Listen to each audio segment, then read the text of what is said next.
If you thought things was bad before, wait till you get a load of this. Oh, it's not just because of Caitlin Clark. It's because of me too.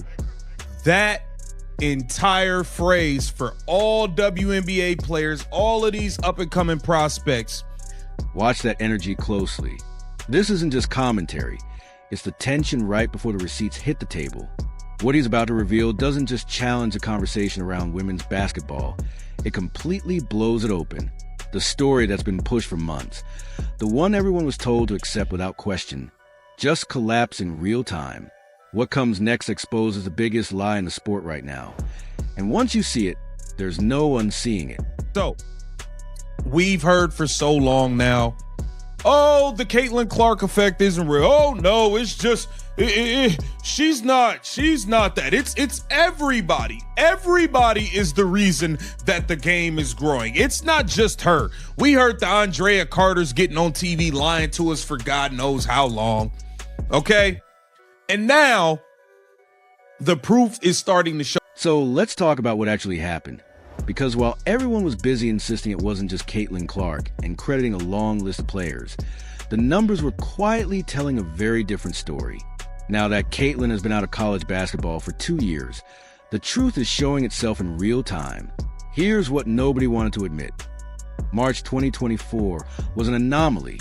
Iowa women's basketball averaged around 16,000 fans per game during March Madness, with sold-out arenas and pre-game shoot-arounds drawing larger crowds than some teams' actual games. The national championship pulled in over 18 million viewers. That wasn't organic or gradual growth. That was the Caitlin Clark effect. I hate that. Now, you guys saw UCLA head coach come out and say, hey, no media is even coming to the games. Guys, they're not even averaging 800 people per game anymore. They are below what it was in 2023. Now, in 2020. Now, look at where things stand in 2025. Division I women's college basketball isn't seeing a surge in attendance. It's barely adding more than 800 fans per game. Not 8,000. 800. Let that really sink in. UCLA has Lauren Betts, a potential #1 overall draft pick, a top 5 national ranking, and a legitimate national championship caliber team, all in Los Angeles, one of the biggest media markets in the country. And yet, they still can't average 5,000 fans in the stands. The situation has gotten so stark that the head coach has gone public, openly saying the media isn't even covering their games anymore. People don't even really watch the videos like that. I'm telling you, I make women's college basketball videos, bro. I cover Malaysia Fulwiley, Hannah Hadog, all these people. Y'all not really checking for that. I do it knowing y'all not checking for it. The ratings across the television networks for women's college basketball is down across the board. To not be able to sell more than 800 tickets per game for Division I is nasty work.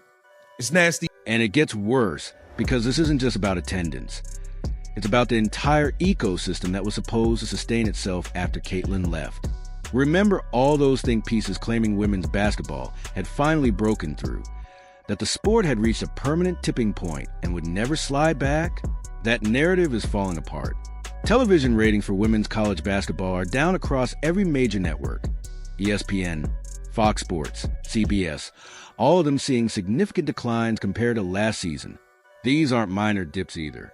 These are the kinds of numbers that make network executives start asking hard questions about whether they overpaid for broadcast rights. Right now, the reality is impossible to ignore. Nobody is talking about Unrivaled. Literally nobody. This ain't no hate. I'm not trying to be funny. I'm being dead serious.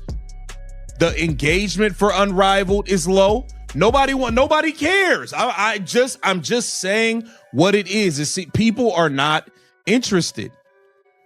And then, Paige is the face now. Angel Reese skipped out on Unrivaled. She said that, before the inaugural season, she was saying how that was the only league people was going to be playing in. But apparently they didn't hold their end of the bargain up on some of the things she thought they were going to have, locker rooms, etc., all this stuff. Now, let's talk about Unrivaled, because this is where the picture gets even more revealing. This was supposed to be the league that changed everything. A 3-on-3 format featuring the WNBA's biggest stars, played in the offseason, with salaries high enough to keep players from going overseas. The inaugural 2024 season had Angel Reese, who won Defensive Player of the Year and was literally the league's champion. Fast forward to 2025, and Angel isn't coming back.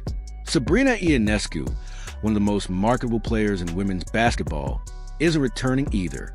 Caitlin Clark never joined in the first place. Aya Wilson, the reigning WNBA MVP, isn't part of it. So now the question becomes unavoidable. Who is the face of Unrivaled? Paige Buchers, who's still in college. Sabrina Ionescu didn't return for year 2. Caitlin Clark still not a part of it. Asia Wilson not a part of it. I thought this was the league of stars of stars. Y'all got Ari McDonald in it. She didn't have a job to start last season. I don't know. Here it says Angel Reese sends message to former team after skipping Unrivaled. Angel Reese, who averaged 14 points, 12 rebounds in the 2025 WNBA season, opted not to join the 3-on-3 Unrivaled League for its second year. The Chicago Sky star missed 14 games in the past campaign due to persistent back issue. In fact, she wasn't even able to suit up in the end. And that's where Angel Reese's decision to skip year 2 of Unrivaled becomes especially revealing. She had been outspoken about Unrivaled being the only league player she'd commit to, calling it revolutionary and claiming it would fundamentally change the economics of women's basketball. Then the season ended, and suddenly the tone shifted. Now she's citing back issues and saying the league failed to deliver on promises about facilities and locker rooms. But let's be honest about the timeline. Angel averaged 14 points and 12 rebounds during the 2024 WNBA season before missing the final 3 games.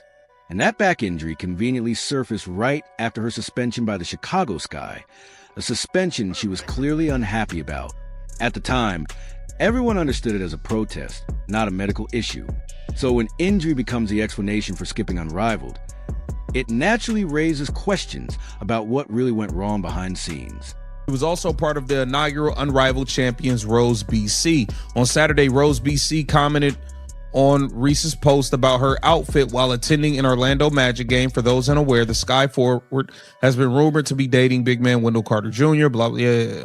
Okay, this comment sparked an exchange between Team and Reese, with the latter writing, "Y'all miss me yet?" Rose BC responded to Reese saying, "We'll forever miss our Barbie, but we love seeing you thrive and smell your flowers this offseason."